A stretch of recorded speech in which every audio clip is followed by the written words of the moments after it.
आज भी सारी रात इंतजार करती रही लेकिन शौहर रूम में ना आया। जब से शादी हुई थी मेरे साथ यही होता था। मैं रात को आज संवर कर अपने शौहर का इंतजार करती थी, पर शौहर ये कहकर घर से बाहर निकल जाता था कि मैं मस्जिद जा रहा हूँ, मुझे इबादत करनी है। मैं दिल में बहुत खुश होती थी कि मेरा शौहर कितना इबादत गुजार है, क्योंकि मैं यही दुआ करती थी कि इस जमाने में मुझे नेक शौहर मिले। लेकिन अब मेरा दिल भी करता था कि मेरा शौहर मेरे साथ कुछ पल गुजारे, पर मैं तो रात को अपने शौहर का इंतजार करके थक हार कर सो जाती थी। कुछ अरसा ऐसे ही गुजर गया जब अचानक ही मेरी नजर मेरे शौहर के मोबाइल पर पड़ी, लेकिन इसके मोबाइल में वो चीज देखकर मेरी रूह कांप गई थी, क्योंकि मेरा शौहर तो मुझे धोखा दे रहा था। मैंने कभी नहीं सोचा था कि एक इबादत गुजार शौहर के पीछे एक इंतहाई शर्म। मेरा नाम नजमा है। मेरे अब्बा की एक फैक्ट्री थी जो कि पूरे शहर में मशहूर थी, लेकिन मुझे पढ़ाई के साथ साथ हिफ्ज करने का भी बहुत शौक था। यूं मैं हाफिजा बन गई थी, लेकिन बचपन से ही रिश्तों की लाइन लग गई थी। पर अब्बा की यही ख्वाहिश थी कि वो किसी दीनदार घराने में मेरा रिश्ता करेंगे। पर अमीर से अमीर लड़के भी मुझसे शादी करने को तरसते थे, क्योंकि वो जानते थे कि मेरा ताल्लुक बहुत अमीर घराने से है। पर अब्बा ने दीनदार घरानों को तरजीह दी थी। जब एक रोज अब्बा के मौलवी दोस्त ने हमें एक घर का पता बताया था कि वहाँ का बेटा बहुत ही दीनदार है, अब्बा बहुत खुश हो गए थे। अब्बा को इन मौलवी पर अंधा भरोसा था। इस तरह मेरा रिश्ता इस घर पक्का हो गया था। लड़का तो बहुत ही दीनदार था, देखने में भी उसकी आंखों से हया झलकती थी। अब्बा को और क्या चाहिए था, वैसे भी वो बहुत अमीर लोग थे। अब्बा ने आंखें बंद करके मेरा रिश्ता वहाँ पक्का कर दिया। कुछ ही दिनों में मेरी शादी इस घर में हो गई थी। पर मैं जैसे ही वहाँ गई तो धीरे धीरे मुझे मालूम हुआ था कि वो लोग बहुत ही ज्यादा फैशनेबल हैं। वहाँ की औरतें पूरे फैशन करती थीं, कहीं से भी वो दीनदार नहीं लगती थीं। लेकिन मेरा शौहर उन सब से अलग था। वो इतना दीनदार था, शादी वाली रात भी वो मेरे करीब ना आया था। मैं जानती थी कि शरीफ लड़के ऐसे ही होते हैं, इसीलिए मैंने उसे समझने की कोशिश की थी। पर जैसे ही मेरे शौहर ने अपना बिस्तर उठाया और बाहर जाने लगा तो मेरी रूह कांप गई थी। मैं उससे कहने लगी कि आप कहाँ जा रहे हैं? अब मैं आपकी बीवी हूँ, हम दोनों इसी रूम में रहेंगे। मेरा शौहर मेरी बात सुनकर फौरन कहने लगा कि देखो, मैं जानता हूँ हम दोनों की शादी हो गई है, पर क्या है ना, मैंने मन्नत मांगी थी कि जब तुमसे शादी हो जाएगी तो मैं पूरे 50 दिन मस्जिद में गुजारूंगा और इबादत करूंगा। अब देखो, मेरी किस्मत में तुम लिखी थी और मेरी तुमसे शादी भी हो गई, इसीलिए मुझे वो मन्नत पूरी करनी पड़ेगी। लिहाजा मैं रोज रात को इसी तरह मस्जिद में चला जाऊंगा। उनकी बात सुनकर एक तरफ तो मुझे बहुत खुशी हुई थी कि उन्होंने अल्लाह के हुजूर मेरी वजह से मन्नत मांगी थी, पर उलझन इस बात की थी कि आखिर मेरे शौहर रात होते ही वहाँ क्यों जाते हैं? अगर वो चाहते तो सुबह होते ही मस्जिद चले जाते और फिर शाम को वापस आ जाते। लेकिन ये सवाल पूछने का मुझे वक्त ही नहीं मिलता था। मैं जैसे ही अपनी सास से पूछती थी कि आखिर मेरे शौहर रात को ही क्यों जाते हैं, तो सास तो मुझे जवाब देना गवारा ही नहीं समझती थी और यही कहती थी कि देखो, तुम अपने काम से काम रखा करो, और हाँ, तुम बहुत ही चालाक लड़की हो, मेरे बेटे को फंसा कर तुमने अच्छा नहीं किया।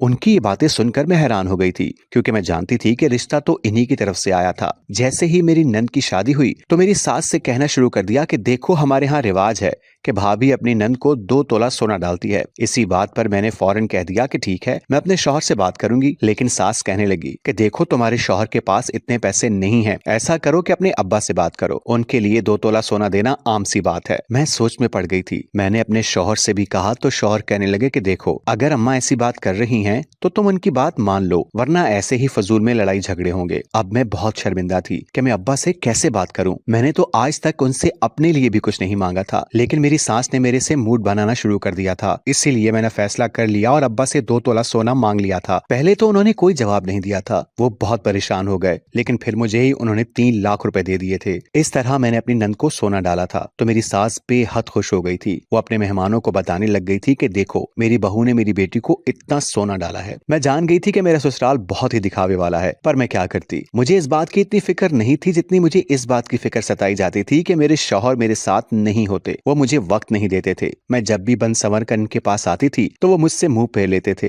एक तरफ मैं ये भी सोचती थी कि अगर वो इतने ही दीनदार हैं तो क्या उन्हें बीवी के हकूक का नहीं पता। शादी को 1 साल गुजर गया था। मेरी एक सहेली मुझसे मिलने आई तो कहने लगी कि तुम शक्ल से बहुत मुरझाई हुई लग रही हो, तुम्हारे शौहर तुम्हारे साथ ठीक तो है ना? मैं ऐसे क्या बताती, मेरा जब्त वहीं पर टूट गया था और मैंने आंसू बहाने शुरू कर दिए थे। मेरी सहेली जान गई थी कि मेरे अंदर क्या गुजर रही है। कहने लगी, मुझे तो लगता है कि तुम्हारे शौहर का किसी के साथ चक्कर है। तो इसकी बात सुनकर मैं जल भुन कर कहने लगी कि नहीं नहीं, मेरे शौहर तो बहुत दीनदार हैं। उन्होंने तो मन्नत मांगी हुई थी, पर वो मन्नत तो 50 दिनों की थी, लेकिन 1 साल हो गया है। वो रोज ही रात को मस्जिद चले जाते हैं। मेरी सहेली मेरी बात पर खामोश हो गई थी। फिर कहने लगी कि तुम कितनी भोली हो, तुम्हें पक्का यकीन है कि वो रात को मस्जिद ही जाते हैं? मैंने इससे कहा कि देखो, मेरे शौहर तो शक्ल से ही शरीफ लगते हैं। उनके चेहरे पर दाढ़ी है और इतना नूर है कि ऐसा बिल्कुल नहीं हो सकता कि वो मुझे धोखा दे। मैंने अपने शौहर की तरफदारी की थी तो सहेली भी मुझसे खफा हो गई थी, पर मैं क्या करती, ये रिश्ता ही ऐसा था। सहेली वापस चली गई थी पर उसने मुझे शक में मुब्तला कर दिया था। अब मैं अपने शौहर को टिकटिकी बांधे देखती रहती थी। मेरे शौहर मुझ पर शक करने लगे थे, कहने लगे कि तुम पहले तो मुझे ऐसे कभी नहीं देखती थी, अब ऐसा क्या हो गया है? ऐसा लगता है कि जैसे तुम मुझ पर शक कर रही हो। मैंने थक हार कर कहा, अब मैं भी आपके साथ रात को मस्जिद जाऊंगी और वहीं पर इबादत करूंगी।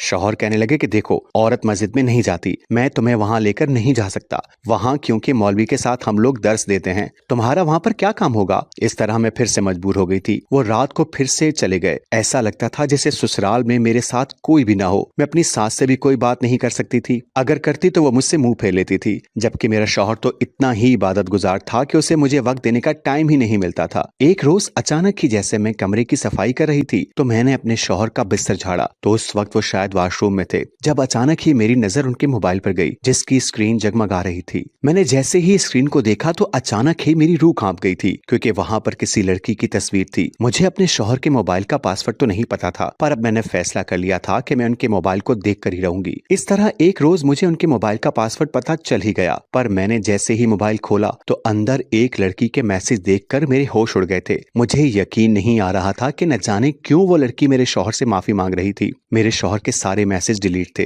लेकिन इस लड़की के सब मैसेज स्क्रीन पर थे। इस मैसेज को देखकर ऐसा ही लग रहा था जैसे लड़की मेरे शौहर के पीछे पड़ी हो। मेरा तो तन बदन सुलग उठा था। मैंने भी अपने शौहर से मूड बना लिया था। अब मेरा दम घुटने लगा था। तंग आकर मैंने मैके जाने का फैसला किया था। मैंने अपनी माँ को सारी बात बताई तो माँ भी बहुत परेशान हो गई थी। वो अब्बा से ही लड़ने लगी थी कि आपके कहने पर ही मेरी बेटी का रिश्ता वहाँ हुआ है, पर वो लोग इतने बुरे निकले, उसकी औरतें तो फैशन में डूबी हुई थी, जबकि न जाने हमारा दामाद इतना नेक दीनदार है कि अपनी बीवी को वक्त देने का उसे टाइम ही नहीं मिलता। मेरे अब्बा बहुत परेशान हो गए थे। अब्बा ने कहा, फिक्र न करो, मैं उससे बात करूंगा, वो मेरी बात जरूर समझेगा। अब्बा ने मेरे शौहर को फोन किया और इससे मिलने के लिए वक्त मांगा था, पर शौहर कहने लगा कि देखें, मैं तो तबलीग के लिए दूसरे शहर जा रहा हूँ। अब्बा ने जैसे ही ये बात सुनी तो कहने लगे कि देखो, मैं उससे रोक नहीं सकता, इस तरह मुझे गुनाह मिलेगा। वो तबलीग पर जा रहा है, उसे कुछ वक्त देना चाहिए। लेकिन अब मैं शक में पड़ गई थी कि इस लड़की के मैसेजेस मेरे जहन में सवार हो गए थे। मुझे अजीब लगा था। मैं जान गई थी कि मेरे शौहर कौन से शहर जा रहे हैं, इसीलिए अपनी सहेली को मैंने साथ मिलाया और उसी शहर में जाने का फैसला किया। मैं अपनी सहेली के साथ उस शहर में आ गई थी। वहाँ की जितनी भी तबलीगी जमात थी मैंने उन सब से पता करवाया था, पर कहीं भी मेरे शौहर के नाम का कोई लड़का मौजूद ही नहीं था। ये देखकर मेरी रूह कांप गई थी। मुझसे अब और बर्दाश्त नहीं हो रहा था। मेरे पास मेरे शौहर की तस्वीर थी। मैंने इन सबको तस्वीर भी दिखाई थी और सब भी यही कह रहे थे कि इस इंसान को तो हम नहीं जानते। मेरी सहेली ने मुझे हौसला दिया था।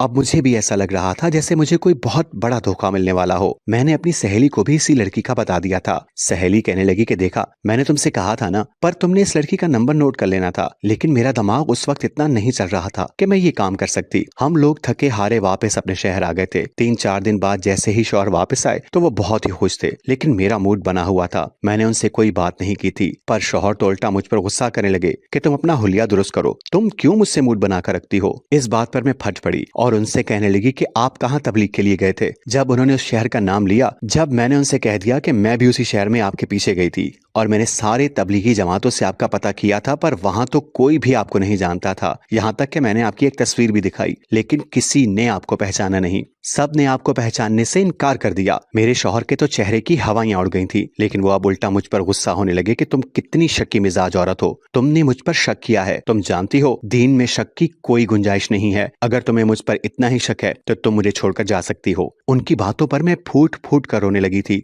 मेरी सास भी उल्टा मुझ पर बरसने लगी कि देखो, मेरे बेटी पर शक करना बंद कर दो, ये खानदान का सबसे शरीफ लड़का है और इतना दीनदार है, तुम तो अब इसकी इबादतों में भी शक कर रही हो। पर मैं जानती थी कि मेरे शौहर कोई और ही गोल खिला रहे हैं। वो देखने में जितने इबादत गुजार लगते हैं, उनकी शक्ल से अब मुझे उतनी ही घिन आती थी। मैंने एक रोज अपने शौहर से उस लड़की का भी जिक्र कर दिया था जिसके मोबाइल से मैंने मैसेजेस देखे थे। शौहर तो बड़बड़ा गया था, कहने लगा कि देखो, हर रोज मुझे ये सारे मैसेजेस आते रहते हैं। वो लड़कियां मुझसे इस्लाम के बारे में तालीमात लेना चाहती हैं, लेकिन मेरे पास इतना वक्त नहीं होता, इसीलिए इसीलिए मैं उन्हें मना कर देता हूँ। तभी वो लड़की मुझसे मिन्नतें कर रही थी कि मैं उसे इस्लाम के बारे में आगाह करूँ, लेकिन मेरे पास इतना वक्त नहीं होता, इसीलिए मैं उन्हें मना कर देता हूँ। तभी वो लड़की मुझसे मिन्नतें कर रही थी कि मैं उसे इस्लाम के बारे में आगाह करूँ, लेकिन मैंने इससे इनकार कर दिया था। पर मैंने अपने शौहर की इन बातों पर यकीन ही नहीं किया था। दिन ऐसे ही गुजर रहे थे। मैंने फैसला कर लिया था कि मैं इससे अलग हो जाऊंगी। मैंने अपने शौहर को धमकी दी थी कि अगर आपने मुझे अपना राज नहीं बताया तो मैं आपसे अलग हो जाऊंगी। मेरा शौहर पछताने लगा था, कहने लगा था कि देखो ऐसी बात मत करो। एक रोज मैंने अपने शौहर और अपनी सास की सारी बातें सुन ली थी।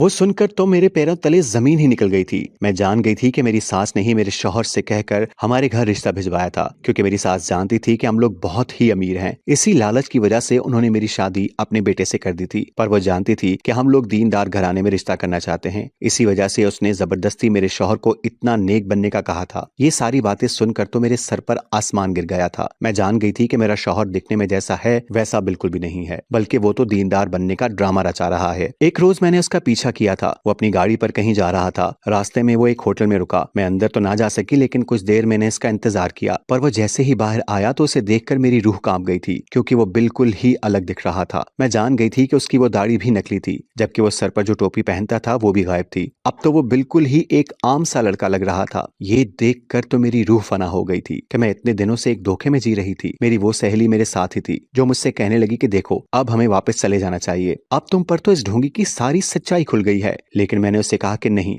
मुझे आखिरी हद तक देखना है कि मेरा शौहर किस हद तक गिरता है और वो इतने दिनों से मेरे करीब क्यों नहीं आया। यकीनन वो किसी और से राब्ते में है। यही सोचकर मैं फिर से उसका पीछा करने लगी थी। वो एक घर के पास रुका था। मुझ में अब इतनी सकत नहीं थी कि मैं अंदर जाकर देखती, लेकिन मेरी सहेली मेरी जगह अंदर चली गई थी। पर वो जैसे ही वापस आई तो उसके माथे पर पसीना था। वो कह रही थी कि देखो तुम इस इंसान से अलहदगी ले लो, तुम्हारी जिंदगी आसान हो जाएगी, क्योंकि इंसान पहले से ही शादीशुदा था। उसकी बातें सुनकर मैं साकित हो गई, पर मैंने फैसला कर लिया था कि ये मामला मैं ऐसे ही नहीं जाने दूंगी। मुझे धोखा मिला था और इन लोगों ने हमें लूटा था। इसी वजह से मैंने फैसला कर लिया कि मैं अदालत तक इस सारे मामले को लेकर जाऊंगी और अपने शौहर की सारी सच्चाई मैं सबको बताऊंगी। मैं अगले रोज का इंतजार करने लगी थी। मेरा शौहर जैसे ही वापस आया तो वही दाढ़ी और उसी शलवार कमीज में थे। वो इसी हुलिये में बहुत शरीफ लग रहा था, लेकिन मैं उसे देखकर गुस्से से लाल हो गई थी। मैंने रख कर अपने शौहर को थप्पड़ मारा था। जब मेरे शौहर कहने लगे कि तुम पागल हो गई हो, तुम जानती हो ना किसी पर ऐसे हाथ नहीं उठाते, इस्लाम में इस चीज से बहुत मना है। जब मैंने अगले ही पल उसकी वो नकली दाढ़ी खींच कर उतार दी थी, मेरी इस हरकत पर मेरा शौहर एकदम अपनी जगह पर जम गया था, क्योंकि शायद उसके वहमो गुमान में भी नहीं था कि मुझे ये सब पता चल जाएगा। मेरी सास को भी मालूम हो गया था। मैंने उन्हें धमकी दी थी कि अब तुम लोगों को कोई भी नहीं बचाएगा, तुम लोगों ने मुझे धोखा दिया है और देखना अब मैं तुम लोगों से सब कुछ निकलवा लूंगी।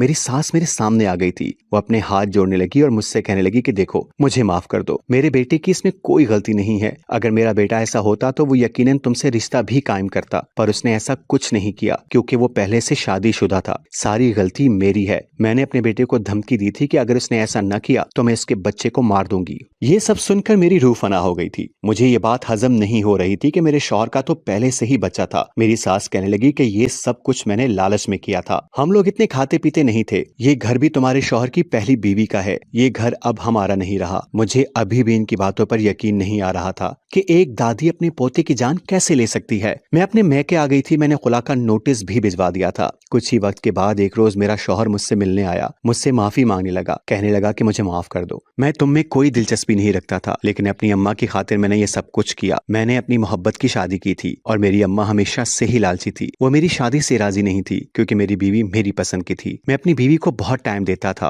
और इसके साथ इंसाफ करता था। अम्मा को ये बात पसंद नहीं थी, इसीलिए वो आए रोज मेरी बीवी को बुरा भला कहती रहती थी। मेरी बीवी बहुत मासूम थी। उसे तो ये भी नहीं पता था कि उसकी सास मेरी दूसरी शादी करवाने पे तुली हुई थी। जैसे ही बीवी को पता चला तो बीवी ने अपना वो घर मेरे नाम कर दिया था और मुझसे कहा था कि देखो तुम मेरे से सब कुछ ले लो, लेकिन प्लीज ये काम मत करना। पर अगले ही पल अचानक मेरा बच्चा गायब हो गया था। वो 5 साल का था। हमने उसे बहुत जगह तलाश किया, लेकिन वो हमें नहीं मिला था। न जाने वो कहाँ चला गया था। पर इससे ज्यादा दुख मुझे तब मिला जब मुझे पता चला कि मेरी अपनी माँ ने ही मेरे बेटे को अगवा करवाया है। मुझे यकीन नहीं आ रहा था कि मेरी माँ मेरे साथ ये सब कर सकती है। मेरी माँ कहने लगी कि देखो मुझे इस बच्चे से कोई लगाव नहीं है, क्योंकि ये बच्चा तुम्हारा तो है पर इस औरत से है जिससे हमेशा मैंने नफरत की है, इसीलिए मैं इस बच्चे के साथ कुछ भी कर सकती हूँ। मैं अपनी अम्मा को कहा कि आप क्या चाहती हैं, मैं वो सब करने के लिए तैयार हूँ। जब मेरी अम्मा ने ये शर्त रखी थी, वो कहने लगी कि देखो शहर की बहुत नेक इंसान की बेटी बहुत ज्यादा अमीर है, तुम्हें उसके साथ शादी करनी पड़ेगी। मैंने फैसला कर लिया था, लेकिन जब मुझे तुम्हारा पता चला तो मैं जान गया था कि तुम बहुत ही नेक दीनदार लड़की हो, तुम मुझे तो कभी भी अपनाओगी। मैंने अम्मा से कह दिया था कि अम्मा इस घर में मेरी कभी शादी नहीं हो सकती, क्योंकि वो लोग काफी दीनदार घराने से हैं। अम्मा ने मुझसे कहा कि देखो जैसे भी करके तुम वहाँ शादी करो, नहीं तो तुम्हारा बच्चा तुम्हारी नजरों से हमेशा के लिए दूर हो जाएगा। मैंने अपनी अम्मा की बात मान ली थी और फिर मैंने फैसला कर लिया था कि मैं खुद को बदल दूंगा। मैंने ये बहुत बुरा काम किया था, ये एक गुनाह था, लेकिन अपने बच्चे की खातिर मैंने सब कुछ किया था। मैंने वो नकली दाढ़ी और सर पर वो दीनदार इंसान वाली टोपी पहन ली थी। अब मैं देखने में बहुत नेक इंसान लगने लगा था। मैं पहली दफा जब तुम्हारे अब्बा से मिला तो तुम्हारे अब्बा ने देखते साथ ही मेरी बहुत तारीफ की थी। मैं अंदर से बहुत शर्मिंदा हुआ था, लेकिन फिर मेरी नजरों के सामने मेरे बच्चे की शक्ल लहलहाने लगी थी। इस तरह मेरा इरादा और भी पुख्ता हो जाता था। ये काम मैं सिर्फ और सिर्फ अपने बच्चे के लिए कर रहा था। इसके लिए तो मैं पूरी दुनिया से लड़ सकता था, इसीलिए मैंने तुम्हें धोखा दिया। पर मैं ये नहीं चाहता था कि मैं तुम्हारे साथ किसी भी किस्म की नाइंसाफी करूं, क्योंकि मुझे ऐसा लगता था कि अगर मैंने तुम्हारे साथ कोई रिश्ता बनाया तो ये एक नाइंसाफी होगी, क्योंकि तुम बहुत दीनदार थी। मैं तुम्हारे काबिल बिल्कुल भी नहीं था। इसी वजह से शादी वाली रात ही मैंने दिल पर पत्थर रख के तुमसे दूर रहने का मंसूबा बनाया। पर इस रात तुमने मुझे रोक लिया था और तुम कहने लगी थी कि मैं कहाँ जा रहा हूँ, पर मेरे पास तो कोई जवाब ही नहीं था। मुझे यही सही लगा और मैंने तुमसे झूठ बोल दिया कि मुझे इस मस्जिद में जाना है, क्योंकि मैंने मन्नत मांगी हुई थी। तुम बहुत खुश हो गई थी, लेकिन यहाँ तो मेरा शर्म के मारे बुरा हाल था, क्योंकि मैं इतना बड़ा झूठ बोल रहा था। दरअसल इसी रात मेरी अम्मा ने मेरा बच्चा मुझे वापस करना था। इसी वजह से मैं अपने बच्चे से मिलना चाहता था। वो रात मेरे लिए बहुत बड़ी थी, पर मैं जानता था कि तुम्हारे लिए भी एक दुल्हन की हैसियत से वो रात बहुत कीमती है। इसीलिए मैं फौरन ही इस जगह चला गया जिधर मेरा बच्चा मुझे मिलना था। मैंने जैसे ही अपने बच्चे को अपनी बाहों में समेटा तो मुझे ऐसा लगा जैसे पूरी दुनिया मेरी मुट्ठी में हो गई हो। फिर मुझे कोई शर्मिंदगी नहीं हुई थी कि मैंने तुम्हारे साथ क्या क्या किया। मेरी बीवी भी बहुत खुश हो गई थी, लेकिन अगले ही पल जैसे ही मैंने इसे बताया कि उसके बदले मुझे इतनी बड़ी कुर्बानी देनी पड़ी, तो मेरी बीवी के होश उड़ गए थे। वो मुझसे कहने लगी थी कि देखो प्लीज मेरे साथ किसी को शरीक मत करना। तुमने ये सब बच्चे के लिए किया, लेकिन अगर तुम उसके साथ रहोगे तो मेरा दिल टूट जाएगा। इसलिए मैंने वादा कर दिया था कि मैं तुम्हारा दिल कभी नहीं तोड़ूंगा। इसीलिए मैं रोज ही मस्जिद का बहाना बनाकर उसके पास चला जाता था। मैं जानता था कि तुम्हें बहुत बुरा लगेगा, पर मैं क्या करता, मैं मजबूर हो गया था। लेकिन अगर अब तुम चाहती हो कि मैं तुम्हें छोड़ दूं तो मैं तैयार हूँ, लेकिन मैं तुम्हें वो खुशी नहीं दे सकता जो तुम्हें कोई और लड़का देता। मैंने जैसे ही उसकी बात सुनी तो मैंने फौरन इससे कह दिया था कि तुम मुझे तलाक दे दो। मुझे उसकी कहानी में कोई दिलचस्पी नहीं थी। इस तरह उसने मुझे तलाक दी। मैं उस अनचाहे रिश्ते से आजाद हो गई थी। तो मेरे अब्बा ने मुझसे बहुत माफी मांगी थी कि बेटा मुझे माफ कर दो, मैं इंसान को परखने में गलती कर बैठा। काश मैंने उस दिन इसे जांच लिया होता। तो मेरे अब्बा कहने लगे कि अब मुझे समझ लग गई है कि इंसान की शख्सियत से उसका किरदार नहीं देखा जा सकता। पर मैं अपने अब्बा को किस चीज की सजा देती, वो मेरे बाप थे। मैंने उन्हें माफ भी कर दिया था, लेकिन अब्बा ने मुझ पर छोड़ दिया कि अगर मैं चाहूं तो अपने लिए अपना हमसफर खुद चुन सकती हूँ। पर मेरे से अब कौन शादी करता। पूरे मोहल्ले में मशहूर हो गया था कि अब मैं तलाक याफ्ता हो गई हूँ। कोई मुझे अपनाने के लिए तैयार नहीं था, लेकिन मैं एक मजबूत लड़की थी। अब्बा की वजह से मैं फिर से खड़ी हो गई थी। मैंने फैसला कर लिया कि मैं फिर से अपने पांव पर खड़ी होंगी।